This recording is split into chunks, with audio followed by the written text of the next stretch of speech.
Hey, welcome to my basement, everybody. Actually, not in my basement. I'm in a restaurant in Vancouver that's called Simpatico, and I am with an old friend that I haven't seen in a long time. Kelly Benson is here. I thought since we were celebrating the launch of the classic episodes of EP, and everybody is seeing you every week, we should reconnect and catch up and just have a chat. And first of all, how are you? How are you doing? I am good, Victor. Thank you. This is exciting. It's so surreal, good to see you. Right? Yeah, it's been way too long. We haven't seen each other in real life. We get busy. Yeah. We do different things. Yeah. But Kelly was in our first 2 seasons of Electric Playground, and I want to hear a little bit about your story on how you came into the show and what it was like from your perspective. I have my own ideas and my own perspective, but how do you remember those early days of EP and meeting with me and the rest of the team and coming aboard? Very exciting. Yeah. Really, really exciting. I was taking acting classes in the same building. Right. And you guys had the vacuum cleaner that I would borrow to clean up the acting room. Okay. And it was part of how I got a discount on my acting classes was because I was like a helper in the class. And so I would come by and borrow the vacuum cleaner. And every time I would come by, I'd be like, what are you guys doing? Because there was all these cool screens and video games going on. And then you would explain it to me. And then you guys were casting. And then I'm not sure who it was. Might have been John, maybe. Yep. Somebody said, what about that girl who's always borrowing the vacuum cleaner? So then I was like, and I came in and did an audition, and it worked out. Oh, it was great. Yeah. Well, I remember seeing you on a commercial that was running all the time. I was like I don't know. It was probably a Bell, maybe a Bell. It was a phone commercial. Yeah, it was the Bell commercial, yeah. You were on a train or something like that. I don't know if I'll be able to find any footage of that. But I saw it and I thought, man, she is a very good looking woman. And then I saw you just walking through the thing. I was like, that's the girl? That's the woman from the commercial. That's crazy. and somehow we just sort of connected and we did try you out a little bit. You got in front of the camera. And one of the things that I really loved about your on-screen chemistry with people is you were fearless. You were ready to go up and talk with anybody. Oh, yeah. That was fun. That was good. I still do that, but not with a camera. Yeah. And in fact, you were recording interviews before your son was born, your first son was born. Yes. Interviewing people about the state of the world and what was coming up in the world. And you showed us some of that. And I was so impressed by you weren't waiting for the world to discover you or find you. You were busy building things and creating things. And I just found that incredibly inspiring. And I thought, okay, this is someone that's going to have a lot of fun helping us make this up. Because we didn't have any experience making a TV show. There was so many creative, interesting people working on that. And the people that we met. Yeah. And when we would travel to E3 and all the experiences. And we met a lot of musicians and outer industries that tiered onto to the game industry too, so it was really exciting. Yeah, we went to the Much Music, or you went. Yeah, that's right. Yeah, Much Music. I don't even know if I went. I don't think I went. No, you weren't there. Yeah, you were missed. Trust me. What was that experience like though? Going to the Much Music, which is for our American friends, it's kind of like what MTV is in the States. Yeah. We had a music channel called Much Music, and you went to this big award show and met all kinds of famous Canadian musicians. Yes, I do remember meeting the Bare Naked Ladies. Those guys were so much fun. Yeah. And really, really nice too. I kind of remember having an interview with the Tea Party, I think it was. Yeah. And I'm not sure I got along with the drummer for some reason. Anyways, but it's a bit hazy. But it was pretty. It was a long ass time ago. Yeah, it was a long time ago. But it was very. I was pretty starstruck at the event, absolutely. You always look totally composed, and you always look like you had tons of fun with everybody, and everybody was immediately charmed by you. And I remember taking you to E3 and seeing that firsthand. That was so much fun. All these game developers. There was nothing like EP.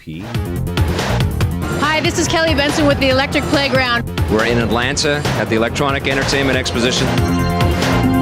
And we got into a bunch of parties we didn't have invites to because we just rolled in with the cameras and we were like, we were like, we're here, and the bouncers were just like, oh, I guess they know what they're doing. You just got to look like you know what you're doing, and they let you in. And there was one party, I think it was an IDOS party, where they were like, you can't come in. And then I walked up the hill, and the way and I just walked over the fence. Yeah. And then we just ended up in the party just by going over a did fence. we go through the kitchen or something like that? Something like that. Yep. Yeah. We were just, I was like, we're going in, you know. I have that footage too, which we used like 2 seconds of in the show. Is probably all that we could really show on TV. we weren't invited. But we shot in that party, and we went to lots of crazy things. Yeah. And we'd just get away with it. That's the way. Yeah. It was better to ask for forgiveness than permission sometimes. True. Yeah. Very true. Yeah. Did Very you have true. any security guard issues when you were out filming in the shopping mall or in the city streets or anything like that? Anybody try to stop you? No. We did lots of Robson Street was our big street. Yeah. We did streeters on, and of course down in Yaletown where the office was. Yep. But no, I don't remember any issues with any authority figures. That's good. Yeah, that's good. definitely good. Yeah. We had that a lot on EP over time. Yeah, Right. we would get kicked out of buildings all the time. Yeah, we'd get kicked out of parking lots, especially in the States. It was all just, very officious. Right. You had to get all kinds of approvals and all stuff. We're like basically on the sidewalk, but they'd say, no, you can't be here. You got to move. Sometimes we Right. put some of those security guards in the show. Okay. We would just cover their faces or make something over their that's voices or fun. something. Yeah. Yeah. Yeah. We're just out there to have a good time with everybody. We're at game companies and getting in trouble from security guards and stuff. It was crazy. Yeah.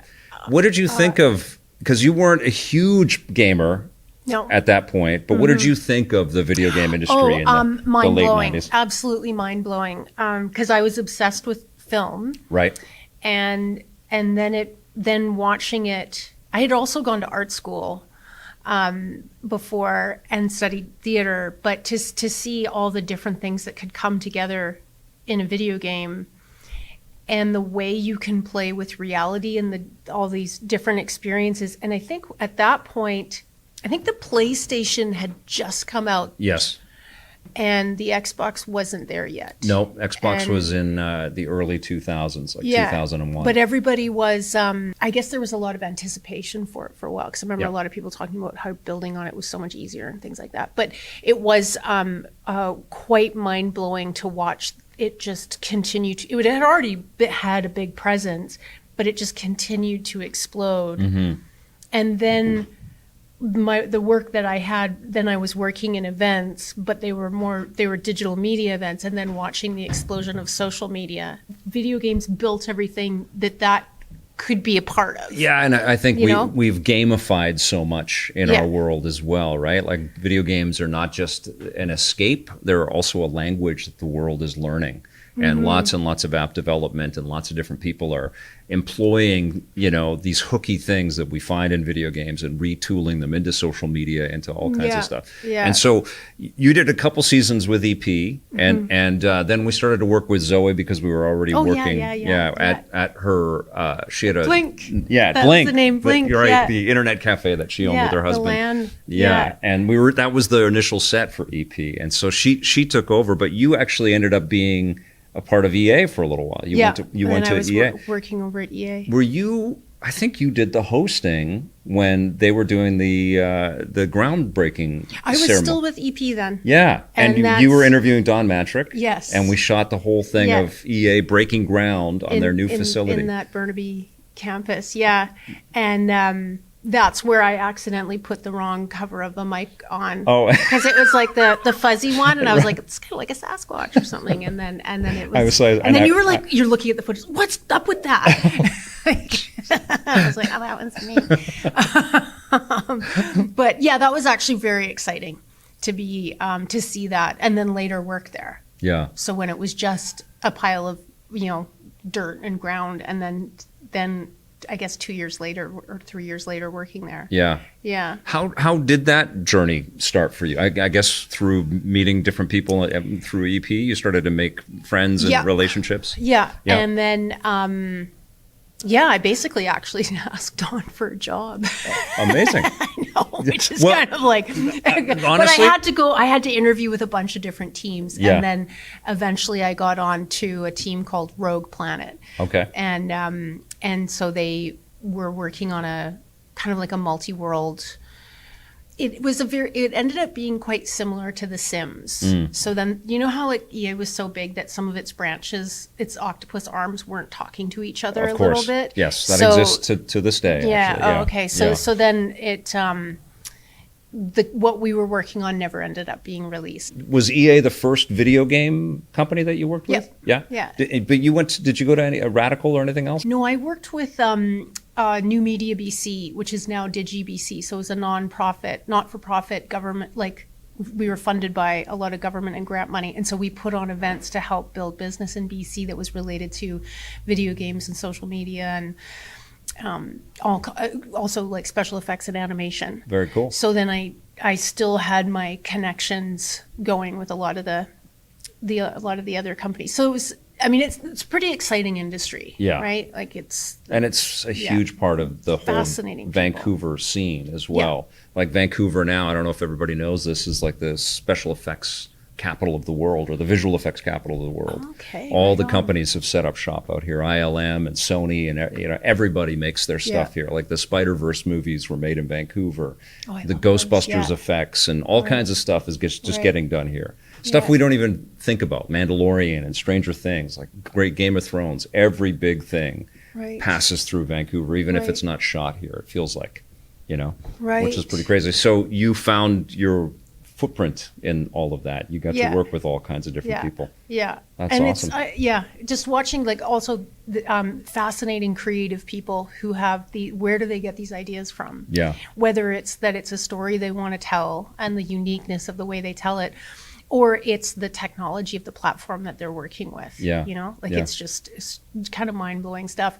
And also my oldest son, he's living in Montreal and he's working for Warner Brothers. He's as a game tester. No way. At Warner Brothers Games in Montreal? That's crazy. Yeah. So he's excited that he's working on How long has that been going titles on? and stuff. He's been there for about 2 years now. So he would have worked on the Gotham Knights game. Probably. Okay. I'm so bad. There was a Batman family game. Yes, I think so. Because he talks about how he walks by the Batman statue all the time. That's cool. Or sculpture there. That's so cool. Yeah. So that's Chase? That's Chase. Yes. Yeah. And was he always enamored with video games then? Was he always? Yes. Both my sons are. Yeah. Oh, okay. But Chase was always very, very into it. And when he was in Vancouver before he left for Montreal, he was working for Truly Social Games. Okay. You may have. Yeah.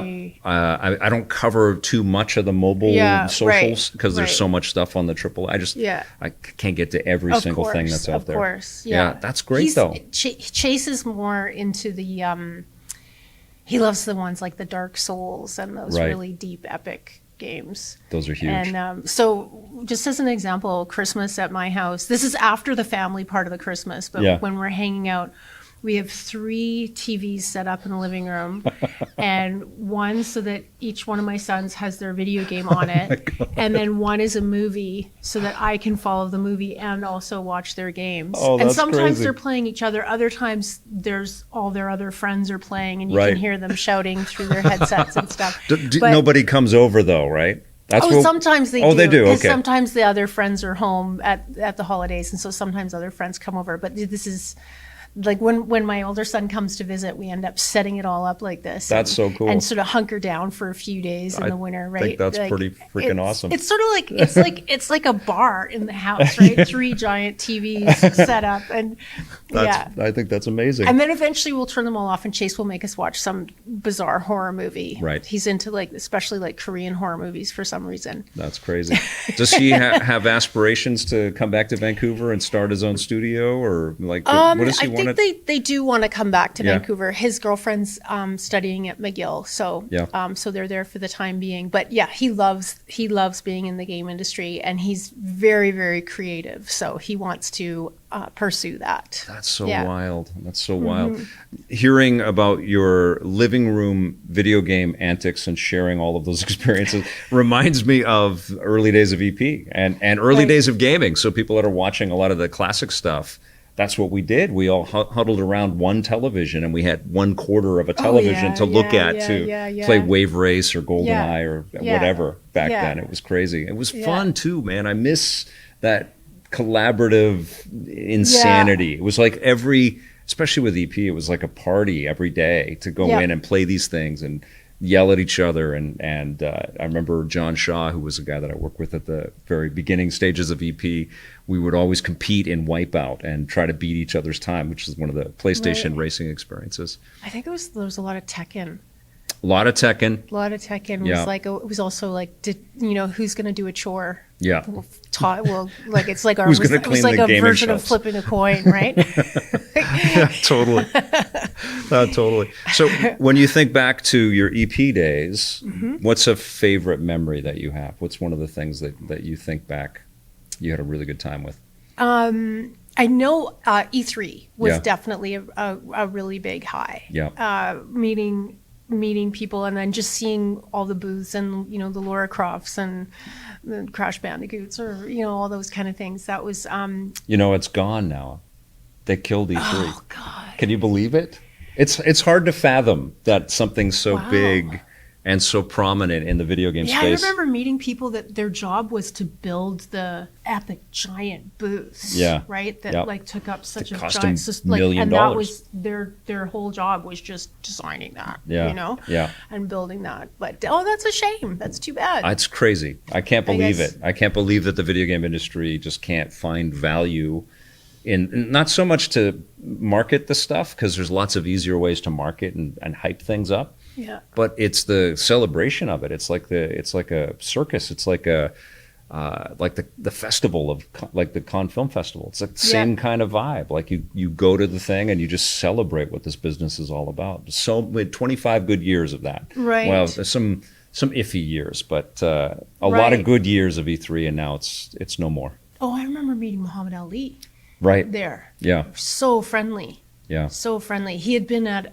this was upstairs. Yep. So when you were upstairs, like you had to have special passes or something to be in the upstairs area. Yep. And poor guy, he's like having a tea and a muffin or something, standing by a wall. Nobody's bothering him because he's Muhammad Ali. Muhammad Ali. And then I just sort of like see him and lose it. And I was like, oh my God. And then he just sort of, his eyes focused and he sees me and then he just turned into the friendliest guy. And That's then so cool. after I went up and shook his hand, then I was like, uh-oh, he got mobbed. I started it. That's or that amazing. one anyways. That's but amazing. yeah, it was pretty. Did you pretty meet awesome. anybody else? Did you meet any I other? almost met Douglas Adams. I Okay. missed meeting him, and I Right. had a copy of Hitchhiker's Hitchhiker's? Guide to the Yeah. Galaxy, and I was so disappointed. Tommy interviewed him. He did, Oh, yeah, right on, Yeah. right on, Then yeah. I don't know if he got the book signed or whatever, but we did meet him. Right. That's crazy. Right. Yeah, I met Robin Williams. I met Muhammad Ali, and I met George Lucas at the very first E3.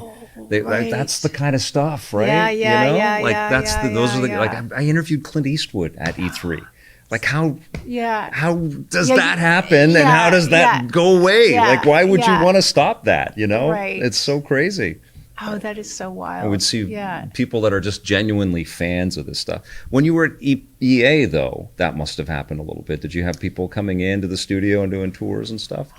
There was. I know that Mixmaster Mike from the Beastie Boys came through, but I didn't get to see him. I was Oh, okay. trying to side down. There was where the studio in the basement is, the sound studio. Yes. I would be like, That's but crazy. I couldn't really get there. But I think there was, but my memory is just is lagging. It's a at the long time moment. ago. But yeah, I know. yeah. Like Yeah. this is what I do every day. Right. And I look at this footage all the time, and we clip from it, and now we're showing all these classic Right. episodes. So it's a little more present in my mind, but it is Right. so long ago. Yeah. It's crazy. Yeah. It's been so many years. I remember doing a lot of sound voiceover stuff. Mm-hmm. Are you Or, an no. SSX? Yes, I'm the front end voice. Oh, that's amazing. And although it was layered Yeah. through a million things, so Yeah, but you're the front- I sounded ultra cool. You're the front Yeah, end voice in and my kids, SSX. Yeah, and so it was fascinating to see then my kids growing up and then getting that, Mm-hmm. and then they were all like, "Oh my God, that's you!" You know, like I was like, "Yeah, claim to fame." Uh-huh. Did you have the pull to want to keep going in games, or did the new media, the BC new media stuff? I ended up heading more into the new media scene. Yeah. And also doing a lot of the mom thing. I was course. I needed work that would give me that freedom Right. to stay at home at And times. in And those so on. days, yeah. it was crunch all the time on games, right? Yeah. The schedules Yeah. were tighter, and you were expected to be there. There was no work from home. Internet service wasn't like it is now. No. So you'd have to be there all the time. So that's why the event stuff really worked, because that was a lot. We would still meet up in person, but a lot of it was phone calls and emails from home. So I was able to do a lot of that, which was great. And then, then you have the conference itself, which was, like 5 days long, and you're on site or something. But so that's very cool. That really worked well. Have you kept in contact with people from the gaming world and stayed in touch with people and still I think that's kind of the drawback of Facebook and Instagram and stuff. It's the illusion of a connection, but you're not really actually meeting up with people. I mean, I'm still connected, and some people will share jokes, and I'm mostly a joke hound. I like just searching, like when people would say funny things and stuff. But I miss a bunch of the people especially a bunch of the artists I worked with at EA. They were so much fun. Yeah. Do you still do that stuff then? Are you still? I'm doing astrology now. Okay. So I am do one-to-one readings with people, and I do horoscope columns. As you know, my mother, Georgia Nichols, writes horoscope columns. So I come by it honestly. That's awesome. So that's kind of where things have gone for me. That's what's so wild. Was that in the cards? No pun intended. All the way along. I was doing both at the same time. Yeah. And then we had a bit of a dearth of events. Yeah. Kind of around like after 2008. Yeah. There was like a whole bunch of places that used to be our big funders that you get like a big sponsor on, and then once you got that pays for the early days of the planning and all that, right? Yes.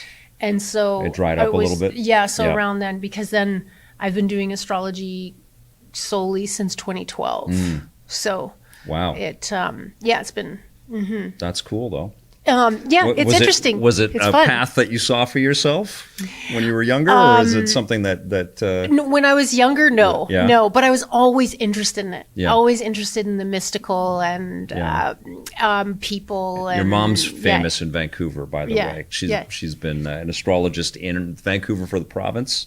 Yeah, for the province, and she's the widest read astrologer across Canada, which is amazing. And she's in the U.S. as well. But and she's a wonderful person too. I've met her a couple times.